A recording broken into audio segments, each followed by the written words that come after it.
नमस्कार दोस्तों, स्वागत है आपका अरोड़ा आईएएस अकेडमी में। हम लोग नदियों की सीरीज कर रहे थे। उस नदियों की सीरीज में हमने गंगा, हिमालय और सिंधु नदी देख ली है। हम अब छोटी छोटी नदियां देखेंगे जो गंगा की सहायक नदी भी हैं और मतलब उनका इम्पोर्टेंस उनके सहायक नदी के रूप में देख सकते हैं, या आप जैसे उत्तराखंड, उत्तर प्रदेश से छोटी छोटी नदियाँ निकलती हैं तो स्टेट एग्जामों में क्या है उसके लिए उसी से क्वेश्चन पूछ लेते हैं कि ये नदी कहाँ से निकली। मान लीजिए घाघरा के विषय में पूछ लिया, इसी प्रकार से मान लीजिए रामगंगा के विषय में पूछ लिया, तो वहाँ से पूछ लेंगे। वैसे ज़्यादा संभावनाएं होती हैं कि जो है अगर गंगा पूछे तो गंगा की बाएं तरफ की सहायक नदी और दाएं तरफ की सहायक नदियाँ पूछ सकते हैं। इसी हिसाब से क्वेश्चन आते हैं। आप मैप में देख रहे होंगे, मैंने पहले से बना रखा है थोड़ा सा, क्योंकि घाघरा नदी टाइम ज़्यादा लगता है तो इसलिए पहले से बना दिया इसको कि टाइम की बचत हो, क्योंकि नदियाँ बहुत लंबा चैप्टर है और उनको समझाने के लिए थोड़ा टाइम लगता है। पहली चीज़ तो ये हो गई आपकी। दूसरी चीज़ देखिए, एक चीज़ दोस्तों मैंने देखा है, मेरा खुद का अपना अनुभव रहा है कि प्लीज़ हाथ जोड़ के प्रार्थना है आप लोगों से, कंपटीशन को कंपटीशन की तरह लीजिए, ठीक है। एग्ज़ाम जब आप कोई देने के लिए तैयारी कर रहे हैं, किसी स्टेट एग्ज़ाम को आप सोच रहे हैं देने की, या फिर यूपीएससी के लिए दे रहे हैं, या किसी भी स्टेट मतलब अगर आप किसी भी पर्टिकुलर कॉम्पिटिटिव एग्ज़ाम की तैयारी कर रहे हैं तो देखिए उसमें जितना आपको पास होने के लिए चाहिए ना उतना ही पढ़िए। पीएचडी मत करिए। देखिए पीएचडी करने के लिए पीएचडी एक अलग से डिपार्टमेंट है, बीए एमए कर लीजिए, वो वहाँ पे चले जाइए, वो ज़्यादा बेटर है। लेकिन पीएचडी मत करिए किसी चीज़ की विषय। मान लीजिए कोई चीज़ आपने पढ़ी तो पीएचडी ने जितना आपके लिए जितनी चीज़ें जरूरी हैं उतना ही करिए। पीएचडी करने की जरूरत नहीं है कि लाओ घुस के उसको और भी जान लेते हैं और भी जान लेते हैं। अरे भाई ट्रेंड देख लो, यूपीएससी या स्टेट एग्जाम या जिस भी एग्जाम की आप तैयारी कर रहे हो उसका ट्रेंड देखो कि कैसे आ रहा है पेपर, उसमें देखो कि कहाँ तक अंदर जाके पूछता है, उसी हिसाब से अपने सिलेबस को तैयार कर लो, उसी हिसाब से आप बुक्स को रिफ़र करो, उसी हिसाब से जो भी मटेरियल आप चाहते हो वो पढ़ो।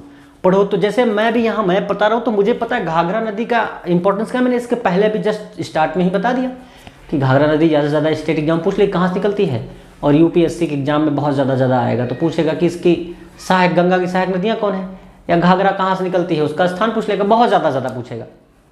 क्योंकि घाघरा बहुत बड़ी नदी तो है नहीं, तो क्योंकि वो गंगा की सहायक नदी है तो कहीं से निकल के छोटे में मिल जाती होगी, बहुत ज़्यादा इंपॉर्टेंस देनी नहीं है। तो कहने का मतलब है प्लीज़ पीएचडी मत करिए, और जितना मतलब आपको आपके एग्ज़ाम के लिए ज़रूरी है, जितना आपको एग्ज़ाम के लिए ज़रूरी है उतना ही देखिए, उतना ही पढ़िए उसमें, ठीक। और इसके अलावा कोई ज़रूरत नहीं है या फिर उसमें घुसने की कि हाँ मतलब हम ये कर लें, लाओ इसको भी पढ़ लें उसको भी पढ़ लें, या 10 बुकों का रेफरेंस ले लें, ऐसा कुछ नहीं है। तो अभी हम लोग सीधा देखते हैं घाघरा नदी। हमने इसके पहले सिंधु, गंगा और बाकी नदियों के विषय में सब कुछ जान लिया है। अगर नहीं देखा है तो आप जाकर के पहले की वीडियोस को देखिए। अभी हम देखेंगे घाघरा नदी। घाघरा नदी निकलती कहाँ से है? देखिए घाघरा नदी जो है वो हिमालय से निकलती है। हिमालय में माकचाचुंगो नाम का एक हिमनद है। ये हिमनद है जो पहले से मैंने बना रखा है यहाँ पर, और ये उस नदी उसका नाम है, ठीक है। ये हिमनद है और ये नेपाल के ऊपर पड़ता है, और ये आपकी पड़ती है कैलाश श्रेणी। इसको कैलाश श्रेणी बोलते हैं, हम इसको पहले भी डिस्कस कर चुके हैं। ये कैलाश श्रेणी है, ठीक है। और यही बगल में आपका ये है सागर माथा, जिसको माउंट एवरेस्ट बोलते हैं, आप लोग जानते हैं, ठीक है, माथा, ठीक, ये है। तो अब दो चीज़ें कंफर्म हुई। देखिए घाघरा नदी की वजह से इंटरलिंक करिए चीज़ों को कि घाघरा नदी कहाँ से निकलती है? माकचाचुंगो एक हिमनद है वहाँ से, और यहीं पर आपका जो है कैलाश श्रेणी पाई जाती है, और यहीं पे आपके माउंट एवरेस्ट पर्वत है। तीसरी चीज़, यहीं से सिंधु नदी का उद्गम हुआ है, ठीक है। किस चीज़ का? सिंधु नदी का उद्गम हुआ है। और सिंधु नदी कहाँ से निकलती है? सीधा निकल के यहाँ से यहाँ चली जाती है, ठीक।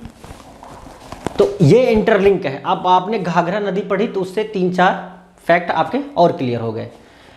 अब उसके बाद हम लोग आ जाते हैं, घाघरा नदी निकलती है तो घाघरा नदी ये देखिए यहाँ से निकली, यहाँ से निकली, यहाँ आकर के ऐसे ये यहाँ ये है छपरा।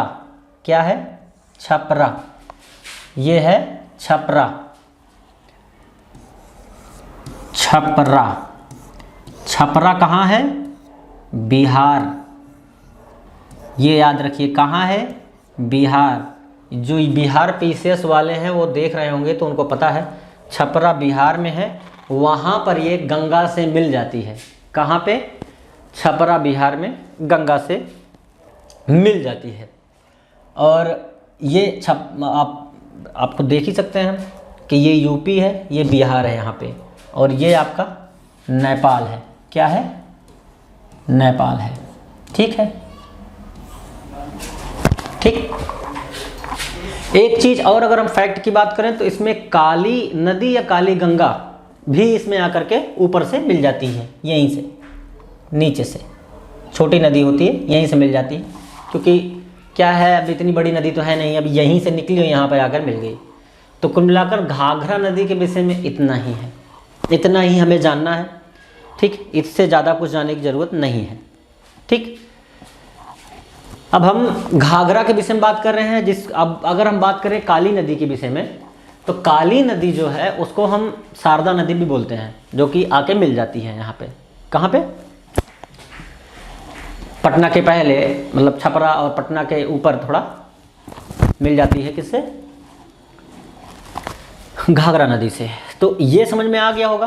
तो कुल मिलाकर इतने से ज़्यादा कुछ नहीं है, बस इतना याद रखिए, काली नदी को ही घाघरा नदी बोलते हैं। वो सहायक नदी है किसकी? घाघरा की, मतलब ऊपर से मिलते ही मिल जाती है वो। दूसरी चीज़, घाघरा नदी निकलती कहाँ से है? माप चाचुंगो नाम का हिमनद है, वहीं से निकलती है।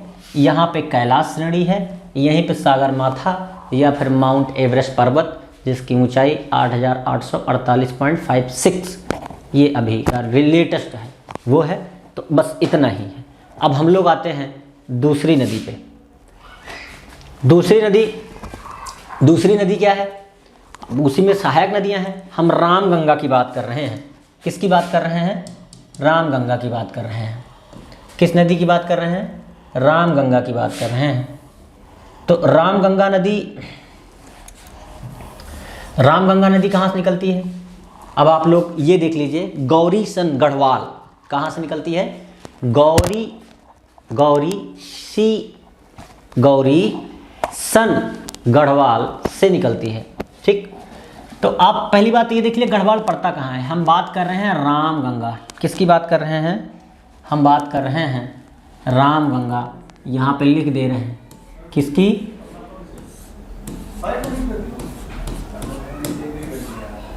रामगंगा की। ठीक, और ये कौन सी चीज़ जगह है? ये देखिए, ये उत्तराखंड है आपका। जो उत्तराखंड पीसीएस का पेपर देना चाहते हैं वो ध्यान से देखें, ये गढ़वाल रीजन है यहाँ पे। ठीक, गढ़वाल रीजन है। क्या है?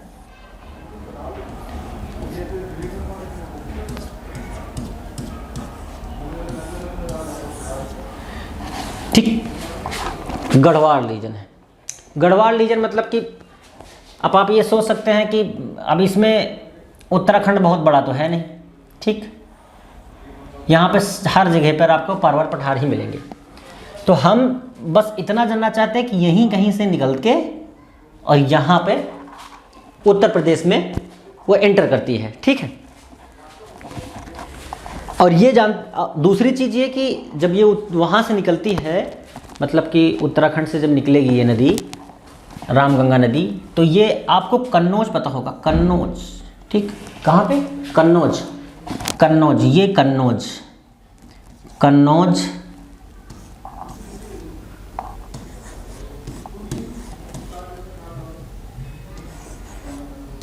ठीक, कौन सी जगह पे है? कन्नौज में ये जाकर के गंगा नदी से मिल जाती है। सिर्फ इतना याद रखिए। इसी पर एक कालागढ़ के पास एक बांध का निर्माण भी हुआ है। ठीक, तो उसको थोड़ा अलग से बता देंगे। ये देखिए, ये है आपका यूपी, क्या है, यूपी है। देखिए ये चीज़ें अगर हम चाहते तो और किसी भी एंगल से दिखा सकते थे। दिखाना का मतलब ये है कि बहुत अच्छा मैप ले लिए, बहुत अच्छा मैप ले लिए और ले आए और लगा दिए यहाँ पर। ये देखो भाई साहब, ये यहाँ से निकली नदी, ये यहाँ से निकली नदी, ये यहाँ से नदी निकली, ये यहाँ से नदी निकली। लोग ऐसे करते हैं, बताते हैं, तो लोगों को समझ में बहुत नॉलेज है भाई, बहुत नॉलेज है इनको।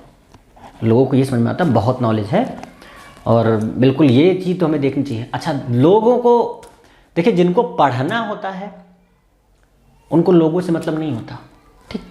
जिनको सीखना है, ये सिखाना है यहाँ पे, ठीक है। पढ़ाना थोड़ी, हम भी आते हैं रेडीमेड, हमें इतनी मेहनत करने की क्या ज़रूरत है। अब मान लीजिए कोई लोकेशन मैं बता रहा हूँ, गढ़वाल यहाँ, मान लीजिए गढ़वाल यहाँ निकल गया, तो लोग कहेंगे कि गढ़वाल गलत बता दिया। लेकिन गढ़वाल उत्तराखंड से निकलती है, इतना तो पता है। गढ़वाल यूके उत्तराखंड से निकलती है, इतना तो पता है, इतना पता है ना। तो यहाँ सिखा रहे हैं हम, ठीक है। सबसे बड़ी बात यह है कि ऐसे वीडियोस कोई देखना नहीं चाहता। अभी कोई कॉमेडी वीडियोस देख लीजिए आप, कॉमेडी वीडियो देखते होंगे ना, तो उसमें क्या है ना, अगर आप देखिए तो 2-2, 3-3 मिलियंस व्यूज़ होंगे। लेकिन इसी वीडियो को आप देखेंगे ना, देखने के बाद अरे हटाओ, कौन पढ़े यार, छोड़ो, इनसे अच्छी वीडियो पढ़ाते हैं जो हैं वो धमाके जी हमारे, वो फलाने जी हैं ना, बहुत बढ़िया पढ़ा देते हैं। लेकिन भाई पढ़ाने की बात ही नहीं है, सिखाना है। यहाँ पे सिखा रहे हैं, वो चीज़ सीखिए। एंटरटेनमेंट की देखिए वीडियोस में मिलियन व्यूज़ आते हैं, क्योंकि मज़ा खूब आता है ना उसमें, खूब मजाक वजाक करते हैं। अरे बिल्कुल, आप लगा के भाई साहब इतना एंटरटेनमेंट, घुसते चले जाते हैं, वो सर्च होता है कंटिन्यू, मोबाइल ले लेंगे वो सर्च हो रहा है कंटिन्यू सर्च करेंगे। लेकिन यहाँ पढ़ाते समय कोई गलत बोल दे, अरे इसको तो कुछ पता ही नहीं है, इसको कुछ पता ही नहीं है भाई को, ये कुछ जानता ही नहीं है। लेकिन सच्चाई जीवन की यही है, खड़े होकर पढ़ाओ तो कभी तो पता लगेगा कि कितना नॉलेज चाहिए होता है, कितनी चीज़ें सोचनी पड़ती हैं। तो इसीलिए पीएचडी करने की ज़रूरत नहीं है, देखिए, सीखिए, सीख करके फिर आप बुक्स प्रेफर करिए, अपनी जो भी आपके पास बेसिक मटेरियल है वो प्रेफर करें। और प्रेफर करने के बाद आप अच्छे से समझ लें। जब यहाँ समझ गए हैं, वहाँ उसके बाद जाएंगे प्रेफर करेंगे तो आपको ऑटोमेटिक समझ में आएगा। देखिए, कभी आपने ट्रेवल किया है, कभी आप ट्रेवल करते होंगे, जाते होंगे, पहाड़ पर्वत ये सब देखते होंगे। देखिए, कभी भी ट्रेवल करते हो पहाड़ पर्वत जरूर याद रहते हैं। किसी मूवी का कोई दृश्य देखो, याद रह जाता है। आप क्या है, रात में सो रहे हो, सपने में आ रहे हैं, वो मैं यहाँ पहुँच गया, मतलब सपने में आंख बंद है, पहुँच गए अमेरिका, क्योंकि हॉलीवुड मूवी देखना पसंद है सबको। अमेरिका पहुँच गए हैं, वो यहाँ तो मैं राष्ट्रपति बाइडेन के साथ घूम रहा हूँ। मूवी देखिए, वो दृश्य याद रहते हैं। तो इसीलिए ये बना के दिखाया जा रहा है कि ये दृश्य आपको याद रहेंगे। मैपिंग इसीलिए कराई जाती है कि वो याद ज़्यादा रहती है। कोई चीज़ देखी सुनी, सुनने से ज़्यादा देखी हुई चीज़ हमें ज़्यादा याद रहती है, क्योंकि वो सामने से चल रही होती है, ठीक है। तो बस वही है मैपिंग। अगर आपने इंजीनियरिंग का कोई स्टूडेंट हो इसमें, तो वो जानता होगा कि एक कंप्यूटर साइंस के इंजीनियर में और मैकेनिकल के इंजीनियर में डिफरेंस यही है कि मैकेनिकल में सब कुछ सामने से चल रहा होता है, मतलब सामने से चल रहा होगा। ये सामने से मतलब कि मशीन सामने खुली पड़ी है, मैकेनिकल इंजीनियर है। लेकिन प्रोग्रामिंग सामने से नहीं चलती, बैकग्राउंड में चलती है, आगे मोबाइल में गेम खेल रहे हो, ये है, ठीक। तो ऐसे ही है, जैसे अगर किसी का ज्योग्राफी ऑप्शनल है, किसी का राजनीतिक विज्ञान PSIR ऑप्शनल है, तो सामने चल रही हैं चीज़ें। आए दिन उच्च न्यायालय कुछ ना कुछ अपना वक्तव्य देते रहते हैं, संसद में कुछ ना कुछ होता ही रहता है। ज्योग्राफी में आए दिन देखो, कहीं निकल रहे हो आप, पर्वत पहाड़ खेत दुनिया भर के विषय में कुछ ना कुछ जानकारी मिलती ही रहती है। ये लाइव चल रहा है, हमेशा सीखने को मिलेगा आपको। तो प्लीज़ आते हैं मुद्दे पे अपने। ये है आपकी रामगंगा नदी, केवल इतनी ही थी, इसीलिए इतना थोड़ा बोलना पड़ा कि आप समझ जाइए, ठीक। और यहीं में उत्तर प्रदेश में बगल से ही गोमती नदी भी निकली हुई है। क्या? गोमती नदी। आप जानते हैं कि यूपी PCS 2018 में एक क्वेश्चन आया था, यूपी PCS 2018 में एक क्वेश्चन आया था, उसमें था कि वर्तमान में सबसे प्रदूषित नदी कौन है, सबसे प्रदूषित नदी कौन है। तो उसमें अगर आप देखिए तो 2 प्रकार की नदियाँ प्रदूषित हैं। दामोदर नदी सबसे प्रदूषित है, गोमती नदी भी प्रदूषित ही है। सबसे प्रदूषित नदी में फिर अब उसमें विवाद था, अब कौन सी है, कहीं कहीं पर कुछ बुकों किताबों में जो है अगर आप देखो किसी किसी बुक्स में जो है आपको मिल जाएंगी गोमती नदी भी है, और कहीं कहीं आप घटना चक्र वगैरह आप देखते होगे तो फिर जो प्रीवियस ईयर के क्वेश्चन पेपर की जो बुक लिस्ट आती है उसमें देखोगे तो उसमें दामोदर नदी भी को बोला जाता है कि दामोदर नदी सबसे प्रदूषित नदी है भारत की। ठीक, तो अब वो जैसे ऑप्शन रहे वैसे खेल सकते हैं आप। तो ये गोमती नदी भी है, ठीक है, तो इसको भी आप ध्यान रख सकते हैं। अब हम आ जाते हैं तीसरी नदी, दामोदर नदी पे ही आ रहे हैं। ठीक, किस पे आ रहे हैं? दामोदर नदी पे ही आ रहे हैं। क्या नाम है? दामोदर। इन नाम से आप बहुत अच्छे से परिचित होंगे। दामोदर दास नरेंद्र दास मोदी हमारे देश के प्रधानमंत्री हैं। माननीय प्रधानमंत्री नरेंद्र मोदी का ही नाम दामोदर दास नरेंद्र मोदी है। ठीक है, तो बात को इसके विषय में तो पता ही होगा। ठीक है, तो हमारे कहने का मतलब यही है कि सीखने पे जितना ज़्यादा से ज़्यादा जोर हो सके वो दो आप। ठीक, सीखो, कुछ ना कुछ मूवी देख रहे हो तो, अगर आप कहीं चल रहे हो तो सीखने को आपको मिलेगा, बस आपका नज़रिया वैसा होना चाहिए। हम खुद बहुत सारी चीज़ें ऐसे मतलब मिली हैं हमें कि आप मोहनजोदाड़ो मूवी देखी होगी अगर किसी ने, तो उसमें आप देखिए मोहनजोदाड़ो के विषय में, चले ठीक है पिक्चर के ही थ्रू बताया गया, लेकिन बहुत सारे अगर आप फैक्ट देखें तो मोहनजोदाड़ो से पता लग जाते हैं कि घोड़े थे कि नहीं थे, कि मूर्तियाँ कैसे बनी थी। वो दृश्य याद कर लो आप तो एग्जाम में बहुत सारे क्वेश्चन सॉल्व हो जाएं उससे। एक सींग वाली जो मूर्ति होती है देखो, वो अक्सर क्वेश्चन में आती है, वो किस सभ्यता में पाई जाती है? सीधी बात है मोहनजोदाड़ो, क्योंकि मोहनजोदाड़ो में देख रखी है उसमें था, और सच भी है, ऐसा पढ़ोगे आप तो कुछ कुछ चीज़ें धरातल पर इसी प्रकार से आती हैं। हम बात कर रहे हैं दामोदर नदी। कौन सी नदी? दामोदर नदी। ठीक, ज़्यादा से ज़्यादा सीखने पर प्रयास करिए। बाकी आप खुद इतने समझदार हैं कि आप कर सकते हैं। क्या मैपिंग नहीं कर सकते? ऐसा नहीं है। जब आप इतनी बड़ी तैयारी कर सकते हैं, कंपटीशन एग्जाम बीट करने की क्षमता रख सकते हैं, तो आप मैपिंग भी अपने हिसाब से कर सकते हैं। लेकिन कोई ना कहीं किसी प्रकार के टीचर का रोल होता है सिखाने के लिए। पहले देख लीजिए कि कैसे कैसे कहाँ से निकलती हैं। ठीक, तो हमने आपको बताया जैसे कि कहा जाता है कि दामोदर नदी जो है वो काफ़ी प्रदूषित है। भाई अब ये सुनाई बात है। अगर हम इसकी बात करें दामोदर नदी की, तो दामोदर नदी छोटा नागपुर पठारा, अगर आपने सुना हो, हमने इसके पहले बताया, छोटा नागपुर पठार के पूर्वी किनारे पर बहती है। कहाँ पर? छोटा नागपुर पठार पढ़ा है आपने? छोटा नागपुर पठार पढ़ा है? ये है छोटा नागपुर पठार। ठीक, ये है छोटा नागपुर पठार आपका। ठीक है, ये है छोटा नागपुर पठार। आपको बता दें छोटा नागपुर पठार बहुत इंपॉर्टेंट है, क्योंकि अभी जो लास्ट ईयर क्वेश्चन आया था यहीं से, ब्रह्मांडी वैतरणी, ये क्वेश्चन भी यहीं से पूछा गया। अब देखिए जो स्वर्ण रेखा नदी है यहीं से तो निकलती है। अब एडिशनल नॉलेज ले लीजिए, एडिशनल नॉलेज देखिए कि जो स्वर्ण रेखा नदी है आपकी वो यहीं से तो निकलती है। हम बात कर रहे हैं दामोदर नदी के बारे में। स्वर्ण रेखा नदी यहीं से तो निकलती है। ठीक, दूसरी चीज छोटा नागपुर पठार की हम बात कर रहे हैं। दामोदर नदी इसी के किनारे से बहती हुई कहाँ पर? हुगली नदी पर मिल जाती है। कहाँ पर? हुगली नदी में मिल जाती है। और बराकर नदी जो है वो इसकी सहायक नदियों में शामिल होती है। ठीक, याद रखिए बहुत इंपॉर्टेंट फैक्ट कि दामोदर नदी को बंगाल का शोक कहा जाता है। बहुत ज़्यादा बाढ़ें बंगाल में इसी वजह से आती हैं। छोटा नागपुर पहाड़ के किनारे से अगर हम बात करें, मान लीजिए तो किनारे से यहीं कहीं से निकल जाए मान लीजिए। ठीक, एग्जैक्ट लोकेशन तो सिर्फ हम जाके वहाँ देख सकते हैं, उस तरह तो किसी को नहीं पता होगा। यहाँ से निकली, यहाँ से यहाँ ऐसे आई, ऐसे आई, ऐसे ऐसे ऐसे। ठीक, ये हुगली के पास यहीं कहीं हुगली नदी निकलती है। ठीक है, हुगली। ठीक है, ठीक है, यहीं पर हुगली नदी निकलती है। कौन सी नदी? हुगली नदी। यही ये इसी के पास से हुगली नदी निकलती है। तो हुगली नदी के पास ये मिल जाती है। ठीक, हुगली नदी एक प्रकार समझिए कि हुगली नदी मिल गई तो हुगली नदी जा करके आगे मिल जाती है।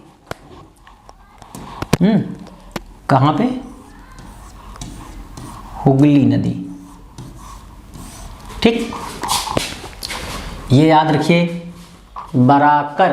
बराकर जो नदी है वो, ठीक, वो बराकर जो नदी है वो इसकी सहायक नदियों में शामिल है। ठीक, कौन सी? सहायक नदियों में शामिल है। अब हम बात करते हैं थोड़ा सा और डिटेल में, इसके विषय में हल्का सा देखेंगे, बाकी ज़्यादा नहीं। अगर आपने ये देख लिया हो तो थोड़ा सा और डिटेल में चले जाते हैं इसके। ठीक है, पूर्वी झारखंड के विषय में सुना होगा। ये आपका झारखंड है सपोज।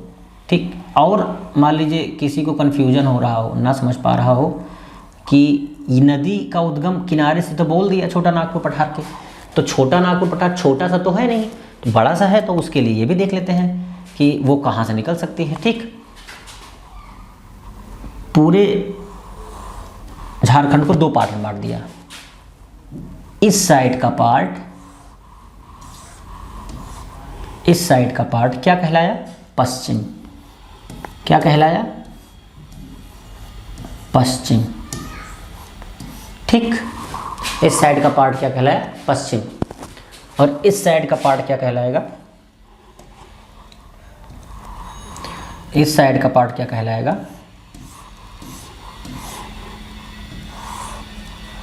पूर्व। ठीक, पूर्वी क्षेत्र। हमने आपसे जैसा कि बताया है कि जो ये नदी के विषय में बात कर रहे हैं, दामोदर नदी, हमने बताया अब यहीं पर छोटा नागपुर पठार आ गया। ये छोटा नागपुर पठार हो गया। कौन सा? छोटा नागपुर पठार। ठीक, देखिए अब जब छोटा नागपुर पठार हो गया, हमने आपसे लगा छोटा नागपुर पठार के किनारे से, ये है किनारा। अब इसको ब्लैक से देख लीजिए आप। ठीक, ये है किनारा। ठीक, और ये मैंने बोला पूर्वी, तो किनारे से यहीं से दामोदर नदी निकलती है और बराकर इसकी सहायक नदी ऊपर से आकर के झारखंड के ऊपरी साइड से मिल जाती है। ऊपर साइड से इसमें मिल जाती है। ठीक, यहां से ये मान लो निकला, ये। ठीक है, अब आपको पूरी तरह समझ में आ गया होगा। और यहीं से बराकर नदी, हम लोग कई बार बरकरार नदी पढ़ देते हैं। क्या? बरकरार नदी बहुत लोग पढ़ देते हैं ऐसे, लेकिन सच है थोड़ा सा धीमे बोलिए तो शुद्ध वर्ड निकल जाएंगे आपके। जैसे ये आपने पढ़ा, इसके पहले हमने बताया था ना, माप चाचुंगो। एक एक वर्ड, अगर जैसे सपोज दैट हिंदी बहुत टफेस्ट लैंग्वेज है, जानते हैं सभी कि हिंदी में ऐसे ऐसे शब्द हैं कि आपको नहीं आएंगे, तो आप ना तोड़ लीजिए वर्ड को। इंग्लिश में जैसे शब्द नहीं आता आपको, मान लीजिए आप ट्रांसफॉर्मेशन लिखा हुआ है, तो ट्रांसफॉर्मेशन, आप इतना तो पढ़ सकते हो, ट्रान, हमेशा रन पढ़ते रहते हो, तो ट्रान, और फिर यहां से फॉर्मेशन। अब इसको भी तोड़ सकते हो। अब आपको पता है कि ये सन टाइप का लगता है। देखो अब ये मेशन हो गया आपका, और ये ट्रांस हो गया, ये फॉर्म हो गया। तो तोड़ लो, वर्डों को तोड़ के पढ़ो, कभी भी गलत नहीं होगा। सच बात यह है, हमें बहुत नॉलेज होती है, लेकिन जल्दबाजी के चक्कर में हम लोग सब खत्म कर देते हैं। सच ऐसे ऐसे स्टूडेंट हैं, ऐसे ऐसे पढ़ने वाले हैं जिनको बहुत नॉलेज है, लेकिन सच्चाई ये है कहीं क्वेश्चन पढ़ नहीं पाते। ये मेरे साथ भी कई बार हो चुका है। ऐसा नहीं है कि क्वेश्चन पढ़ने में ही गलती हो रही है, एक साल सिर्फ एक क्वेश्चन के चक्कर में निकल जाते हैं। क्वेश्चन पढ़ ही नहीं पाए, क्वेश्चन में पूछ रहा है आम, बता रहे हैं इमली, और हो गया टिमली। पूछा आम है, बताया इमली, हो गया टिमली है। खत्म, चलो घर चलो फिर, और क्या। यही होता है कि प्रीलिम में निकलता, उसके बाद प्रीलिम नहीं निकलेगा तो मेंस कहाँ से होगा, मेंस नहीं होगा तो इंटरव्यू नहीं होगा, और घर वाले कहेंगे पढ़ाई नहीं करते भैया, सब कुछ पढ़ के बैठे हैं फिर भी सिलेक्शन नहीं हो रहा। वो उसका रीज़न क्या है वो खुद जानते हैं, लेकिन वो एग्जीक्यूट नहीं हो पाता। ये बहुत लोगों की कहानियाँ हैं कि बहुत कुछ आता है लेकिन फिर भी कुछ नहीं कर सकते। तो प्लीज़ इसी पे फोकस करिए, लाइन बाय लाइन वर्ड को तोड़िए। हमने जो सीरीज स्टार्ट की थी आपको याद होगा, 128 नंबर प्लस कैसे हैं, वो कीवर्ड की सीरीज यही तो है, वर्ड को तोड़ना। मैंने आपको अभी यहाँ बताया था ना, ट्रांसफॉर्मेशन लिखा है तो ट्रांसफॉर्मेशन को तोड़ दो, अलग इसका मतलब होता क्या है, बस काम खत्म, यूपीएससी हो गया। और यूपीएससी में कोई ये बोल दे कि फैक्ट नहीं आता तो यूपीएससी से ज़्यादा फैक्ट आता ही नहीं किसी एग्जाम में। भाई हर स्टेटमेंट में तो फैक्ट डालेगा, अगर कोई स्टेटमेंट बना ले तो कुछ ना कुछ हल्का सा फैक्ट डालता ही है। दामोदर नदी छोटा नागपुर पठार के पूर्वी घाट से निकलती है, तो फैक्ट क्या है इसका, फैक्ट ये है छोटा नागपुर पठार के पूर्वी घाट, छोटे नागपुर का जो पठार है उसका पूर्वी घाट, वहां से दामोदर नदी, ये फैक्ट हो गया, तोड़ लो भैया, आ गया आंसर। आप कोई भी टेस्ट सीरीज सॉल्व करो, सॉल्व करते इसमें देखो, अप्लाई करो वहीं पर और वही चीज़ कर दो, क्योंकि वहाँ कंफ्यूज हो गए तो वहाँ से तो पहले बाहर हो। ये चीज़ें दिल में भ्रम पाल के मत बैठो प्लीज़, क्योंकि ये इतना आसान नहीं है, नहीं तो हर घर में आईएएस अधिकारी होता, हर घर में स्टेट सर्विस के जो है वो अधिकारी बैठे होते हैं। ठीक है, तो हमने आपसे बोला कि ये कहाँ मिल जाती है जाकर के, पश्चिम बंगाल में। ठीक, ये हो गई आपकी दामोदर नदी, इससे ज़्यादा कुछ नहीं पढ़ना है। अब हम आते हैं चंबल नदी पर। ठीक, हम आते हैं चंबल नदी पर। चंबल नदी के विषय में आप समझ लीजिए कि मतलब कि आप ये समझ लीजिए कि बहुत ज़्यादा ही इम्पोर्टेंट नदी है ये, हमेशा अक्सर कुछ ना कुछ क्वेश्चन इस पे पूछे जाते रहे हैं। ठीक है, याद रखिए कि चंबल नदी, पहली चीज़ ये कि कहाँ से निकलती है वो इम्पोर्टेंट है, किस श्रेणी से निकलती है, फिर दूसरा वो इम्पोर्टेंट है, चंबल नदी में क्या पाए जाते हैं, घड़ियाल अक्सर देखने को मिल जाते हैं, ये इम्पोर्टेंट है। चंबल नदी किसकी सहायक नदी है, हमने आपको पहले बता दिया है। चंबल नदी किसकी सहायक नदी है, पहले के वीडियो में बताया है, आपने नहीं देखा हो तो देख लीजिए, फिर भी बता दे रहे हैं। चंबल नदी गंगा की सहायक नदी। गंगा की कौन से साइड की सहायक नदी है, दाएं साइड की। जब नदियां ऐसे चल रही हैं, मतलब जब नदियां ऐसे चलें तो ये साइड, अब आप यहाँ खड़े हो तो ये देखो ना, ये मतलब इस साइड वाले को हम राइट बोलेंगे और उस साइड वाले को हम लेफ्ट बोलेंगे, तो दाएं साइड की नदी है। उसे में सिंध, बनस किसकी सहायक नदियां हैं, चंबल की सहायक नदियां हैं, और सिंध गंगा की भी सहायक नदी है। समझने के लिए पीछे की वीडियो को देखिए आप। ठीक है, हम लोग इसमें अब देखेंगे कौन सी नदी, चंबल नदी। ये है आपकी चंबल, खूब नाम सुना होगा आपको, चंबल के विषय में खूब जानते होंगे आप लोग, पहले इंट्रोडक्शन देख लीजिए, चंबल के विषय में खूब जानते होंगे। चंबल के डाकू, अगर आप कभी गए हो मध्य प्रदेश और आप देखें वहाँ जाकर, तो आज भी वो इतना वीरान एरिया है कि सोच के वो देख के डर लगता है कि कैसे लोग यहाँ रहते रहे होंगे, वहाँ से निकल नहीं सकते। सोचिए ऐसे से खंडहर बने हुए हैं वहाँ पे, और डाकू ले के बंदूक वहाँ से निकलते थे, बाकायदे सारी चीज़ें। आपने डकैत मूवी देखी हो, एक मूवी है का नाम है डकैत, तो पूरी पिक्चर की शूटिंग हुई है। तो घोड़े लेकर के वहीं से निकल के सबको लूटते थे वो लोग, और बहुत ज़्यादा दहशत थी। ठीक, तो कुल मिलाकर चंबल की कहानी है ये छोटी सी, आप सब जानते होंगे जो थोड़ा जिनको पता होगा। घड़ियाल आप जानते हैं, नदी में पाया जा, वो ब्रीगड एरिया है, कटा मतलब डिफरेंट पार्ट्स में कटा हुआ है। ये जैसे मान लीजिए पश्चिमी घाट की बात कर रहे हैं, ये तो पश्चिमी घाट देखिए और लगभग एक समान है, लेकिन पूर्वी घाट की अगर हम बात करें, अगर हम पूर्वी घाट की बात करें तो पूर्वी घाट एक जैसा नहीं है, कटा हुआ है, बीघड़ बने हुए हैं। ठीक है, कटा फटा हुआ है। तो इसी प्रकार से चंबल नदी है, लेकिन इसको हम लोग नेक्स्ट वीडियो में लेके आएंगे और उसके सहायक जो भी सहायक नदियाँ होंगी उसकी वो भी देखेंगे। तब तक के लिए नमस्कार, जय हिंद।